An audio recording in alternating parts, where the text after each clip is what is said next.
Hi, good evening. So ఈ work చూడంగానే మీకు అర్థమైపోతుందండి, ఇది కచ్ ఎంబ్రాయిడరీ వర్క్ అని. సో ఈ కచ్ ఎంబ్రాయిడరీ వర్క్ మన అమ్మ వాళ్ళు వీళ్ళు నీడిల్స్తో వేసేవాళ్ళండి. ఇప్పుడు అదే వర్క్ని మనం మిషన్ ఎంబ్రాయిడరీ ద్వారా కూడా వేస్తున్నామండి. సో ఈ కచ్ వర్క్కు ఒక చిన్న బ్యాక్గ్రౌండ్ స్టోరీ ఉందండి. సో ఈ కచ్ వర్క్ అనేది this is the embroidery which has been originated in India. So మన భారతదేశంలో ఇది కచ్ వర్క్ అనేది పుట్టిందండి. అది గుజరాత్ స్టేట్లో కచ్ అనే డిస్టిక్లో పుట్టిందండి.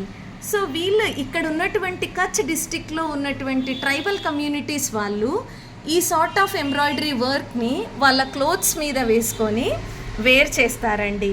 సో ఈ కచ్ వర్క్ అనేది మన భారతదేశంలో పుట్టింది కాబట్టి దీన్ని ప్రొటెక్ట్ చేయడానికి ట్రిప్స్ అనే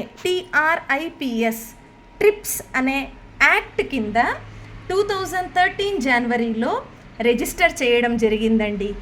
ట్రిప్స్ అంటే trade related intellectual property rights కింద రిజిస్టర్ చేయడం జరిగిందండి. ఎందుకంటే ఇది వరల్డ్ వైడ్ కూడా ఎంబ్రాయిడరీ తెలిసిన ఎంబ్రాయిడరీ కాబట్టి దీన్ని ప్రొటెక్ట్ చేయడానికి కోసం, ఇది ఇండియాలో ఒరిజినేట్ అయ్యిందని తెలియడం కోసం దీనికి ట్రిప్స్ యాక్ట్ కింద రిజిస్టర్ చేయడం జరిగిందండి.